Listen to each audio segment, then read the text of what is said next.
In September 2024, Sean Combs, Diddy, was arrested in a Manhattan hotel room. Federal sex trafficking and racketeering charges. Decades of conduct prosecutors called systematic and calculated. The man who built an empire on control was about to have none. They brought him to FCI Fort Dix, where I've worked 18 years. From the moment he walked through those gates, I understood what the world hadn't figured out yet. He didn't come alone.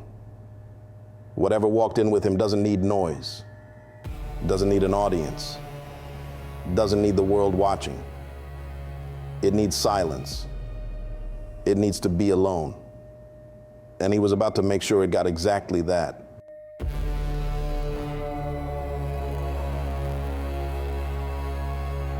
Let me tell you who I am before I tell you what I saw. My name doesn't matter. What matters is that I have spent 18 years inside federal corrections. I have processed murderers. I have walked cartel lieutenants to their cells. I have sat in rooms with men who have done things to other human beings that do not have names yet.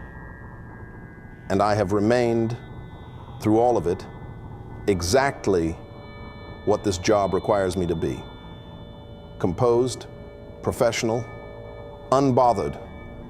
I'm telling you this so you understand the weight of what I'm about to say next. Sean Combs bothered me from the first day. Intake is usually the most revealing moment in a man's incarceration. The moment the van pulls through the gates and the outside world disappears, something happens to a person.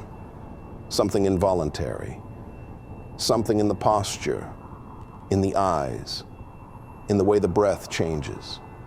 It doesn't matter how hard they are. It doesn't matter how long they've been preparing for this moment. Something gives. Combs didn't give. He came through intake the way a man walks into a room he built. Polite, cooperative. He answered every question, followed every instruction, made eye contact with staff, and held it. Not aggressive, not submissive, measuring. The way you look at a space you're already planning to rearrange. I noted it, filed it in the back of my mind, moved on. But it kept coming back. Because what I watched in the days that followed was not a man adjusting to incarceration. What I watched was something else entirely. Most inmates who arrive with any kind of notoriety go one of two ways. They shrink, disappear into the walls, keep their heads down, try to become invisible because they understand that in this environment, visibility is dangerous.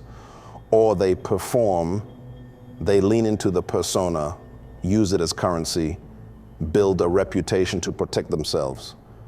Combs did neither.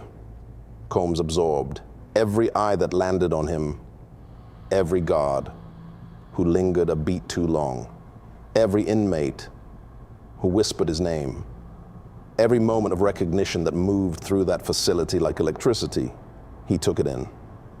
Not the way a vain man takes it in, not the way a celebrity takes it in, the way something that has been starved takes in nourishment, slow, deliberate, complete. I watched it happen every single day. The yard would shift when he walked into it, not dramatically. No one made a scene. It was subtler than that. Conversations paused by a half beat. Eyes followed without turning heads. The air around him acquired a quality that I have spent 18 years searching for a word to describe and still cannot fully name. The closest I can get is this.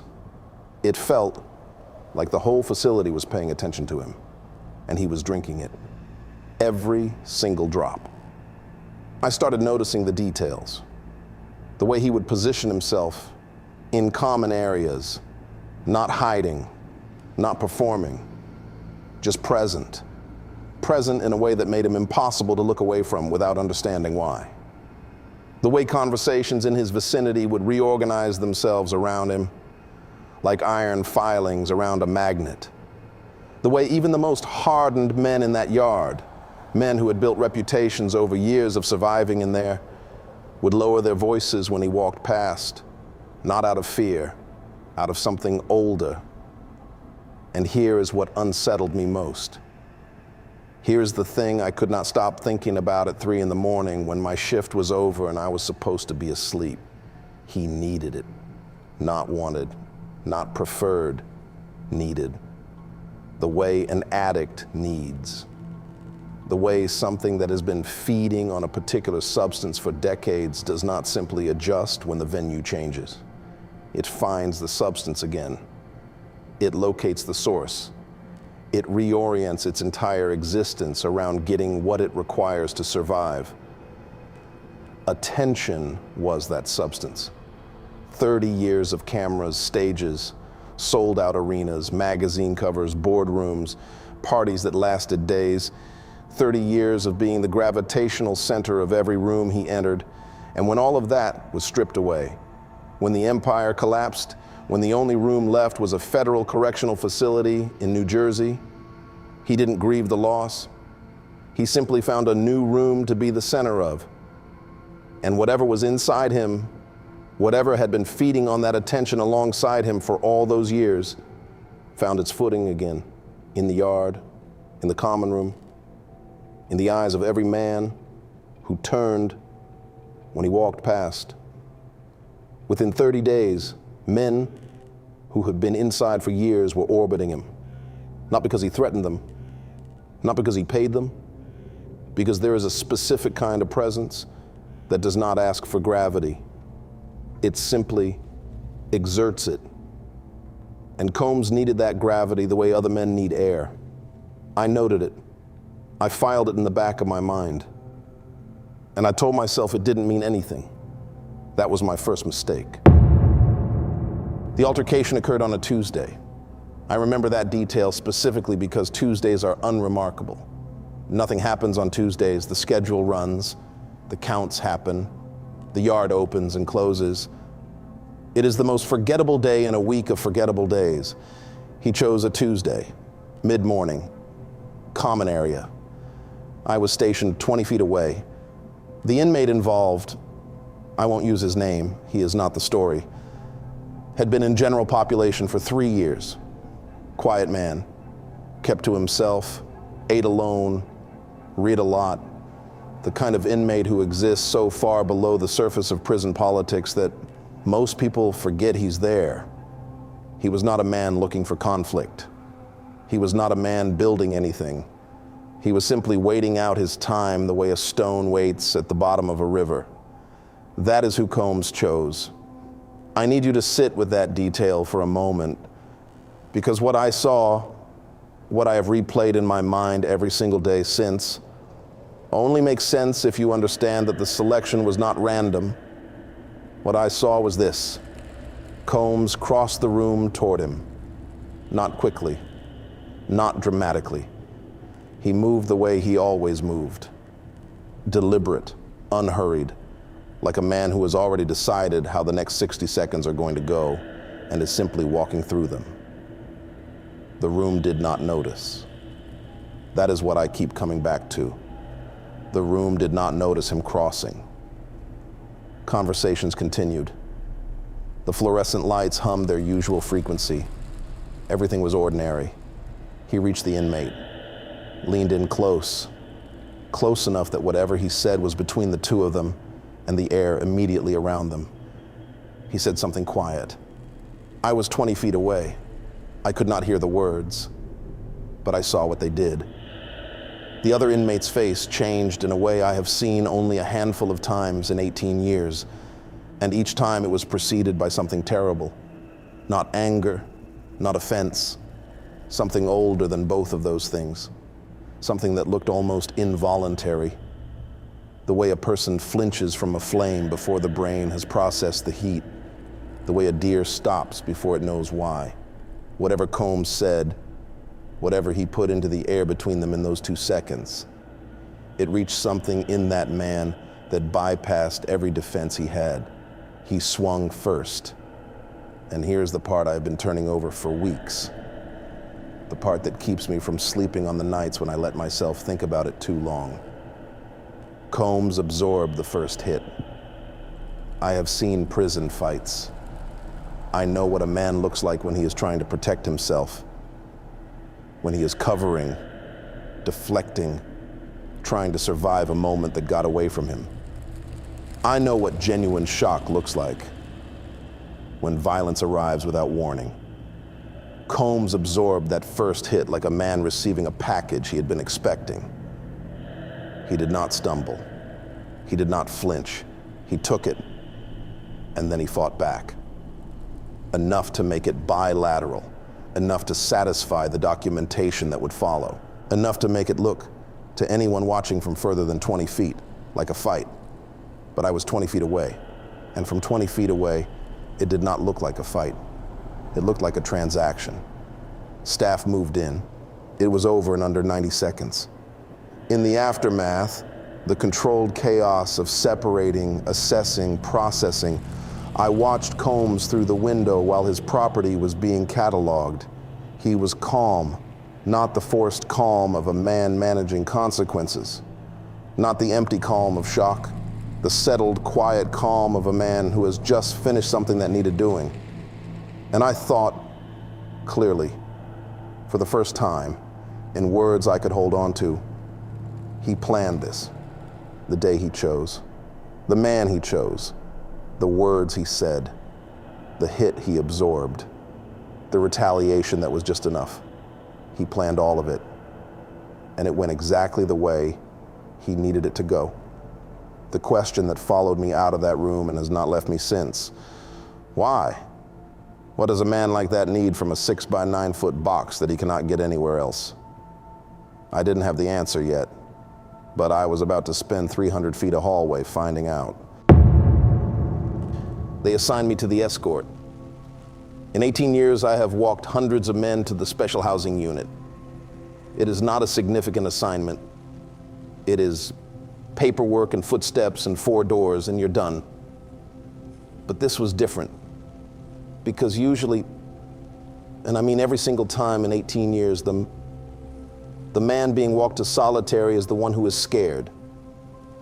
It's the ones who got caught, the ones who lost control, the ones who swung first or second or fought back too hard, and now they're facing 22 hours a day in a 6 by 9 foot box with a light that never turns off. They cry, they beg, they threaten, they go limp and make you carry them. They try to negotiate, they try to explain. They are afraid of the box, of the silence, of what 22 hours a day alone with their own mind is going to do to them. I have seen grown men who have done terrible things to other people, weep like children on that walk. Combs did not weep. He came out of processing without being told to move, like he'd been waiting for the door, and he walked. Not slowly, not reluctantly, not the dragging, resistant walk of a man being taken somewhere he doesn't want to go. He walked at an even pace, calm, collected, like a man being escorted to a meeting he had called. And I was the one who was scared. I want to be honest about that, because I have walked men to solitary who were bigger than me, stronger than me, men who had killed with their hands, men who had nothing left to lose. I have never once been afraid on that walk. I was afraid, not of him physically, not of anything he might do in that hallway. It was something else, something that moved through the air around him like a change in pressure, something that made the back of my neck feel exposed in a way it never had before. Not in 18 years of walking the same 300 feet. First door, I keyed it open. It closed behind us. That sound, and I've heard it 10,000 times, landed differently that night. Heavier, like a period at the end of a sentence that had been a long time coming. Second door, the hallway narrowed. The fluorescent lights overhead had a specific hum, not quite sound, more of a frequency you feel in the back of your teeth. I have felt it every day for 18 years, and I have never gotten used to it. But tonight the shadows were different. I don't know how to explain this. The SHU wing is not dark. It is lit. Overlit, actually. Fluorescent everywhere. No shadows should exist in that hallway. They did. Not shadows the way you'd think. Not defined shapes with edges you could point to. Something else. Darkness that seemed to exist in the corners of the hallway despite the light. Darkness that moved. Not like something walking, not like something you could track, but like something settling.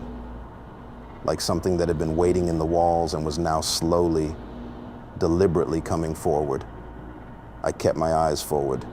I told myself it was fatigue, stress, the accumulated weight of 3 weeks of watching him move through that yard, like water finding its level. I told myself a lot of things. Third door. The air changed. The living noise of the facility, the distant voices, the movement, the sound of hundreds of men existing in close proximity, dropped away completely. Dead air. Flat. Negative space. And in that dead air, walking beside a man who had just choked another inmate unconscious and was now being escorted to solitary confinement as punishment, I realized I was afraid of the dark. For the first time in 18 years, I was afraid of the dark. Fourth door. I opened the cell. 6 by 9 feet. The light on. The smell of nothing. He stepped inside, and I closed the door. I keyed the lock, and I stood in that hallway, in the dead flat air, under the fluorescent hum, with shadows that should not exist pooling in the corners of my vision. And I thought, I have just locked something in a box, and I am not sure it wanted to be locked. I think it wanted to be let in. I closed the door. I keyed the lock. And in that silence, the dead, flat, absolute silence of the SHU wing, he spoke. Not loudly, not to anyone in particular. The way a man speaks when he's thinking out loud and doesn't particularly care who overhears. You know what the difference is between a lion and a man in a cage? I didn't answer. That's protocol. That's 18 years of habit. He wasn't looking for an answer. A man in a cage loses his mind, he said. A lion gets focused. His voice came through the steel door calm, measured, like a man reading from something he had memorized a long time ago. They think they beat me, he said. The ones who testified, the ones who handed things over, the ones who sat in that courtroom and said my name. He said the word name the way you'd say the word mistake. They think this is over. I stood in that hallway and I did not move. I've been in rooms full of people my whole life, he said. Noise everywhere, music. People who needed things from me, wanted things from me, took things from me. You can't think in that. You can't really think. Not the kind of thinking that matters. He paused. I haven't been truly alone since I was 19 years old. And then, quieter, almost gentle. I need to think. I need to be somewhere quiet. I need to remember every single face, every single name, every single person who made a decision that brought me here. I heard him move closer to the door. Revenge isn't something you plan in public. It needs dark, it needs quiet, it needs time. Silence. Then he said the last thing, the thing I have not been able to stop hearing. Thank you for the quiet. And then, through the steel door in the dead flat air, 4 doors deep in the most isolated wing of a federal correctional facility, he laughed. And I want to tell you about that laugh. Because I have been searching for a way to describe it, and I keep arriving at the same place. It was not a human laugh. I don't mean that as metaphor. I mean that what came through that door, what filled that hallway, what settled into the corners where the shadow should not have been, was not the sound of a man finding something funny. It was the sound of something old, something that had been waiting, something that understood on a level beyond thought, beyond calculation, that it had finally arrived exactly where it needed to be. And in that sound, in that laugh that was not a laugh, I saw him. Not through the door, not with my eyes. I saw him the way you see things in the moment before sleep, the way you understand things in dreams, without evidence, without logic, with a certainty that bypasses every defense you have. I saw what had been living inside Sean Combs, something ancient, the force behind lust, behind domination, behind the corruption of the sacred, the entity that finds a willing host, a man of appetite, of power, of influence, and hollows out everything soft and replaces it with purpose, cold, patient, inexhaustible purpose. It does not experience time the way we do. It does not feel confinement the way we do. It does not need the things we need. It needs silence. It needs focus. It needs a host with names in his head and time on his hands. And I had just given it all three. I stood in that hallway, in the dead air, under the fluorescent hum, with shadows pooling in the corners, and that laugh still echoing in my ears. And I understood for the first time what I had been escorting down that hallway. Not a man going to solitary, a thing going home. And I had opened the door. I don't think we put Sean Combs in solitary confinement. I think we gave it exactly what it needed. And now I am going to watch. Every day I am on shift. Every welfare check, every report that comes out of that unit, what the guards see, what the walls look like over time, what the man who walks back out of that box looks like compared to the man I walked in. I don't know what I'm going to find, but I know this. I should have thought twice before I turned that key, because whatever is in that box now, whatever has been waiting for silence, for focus, for time, it is patient, it is ancient, and it has all the time in the world. If this story made you feel something, if you felt that unease, that pull, that sense that something is happening that the world isn't paying close enough attention to, then you already know why this channel exists. Like this video. Leave a comment. Tell me what you think is in that box. Subscribe. Because this story is not finished. I am going to keep watching, keep documenting. Every week that passes in that SHU, I will be here telling you what I see. Turn on your notifications. Because what happens next in that box is something no one is prepared for. This is Unseen Horrors.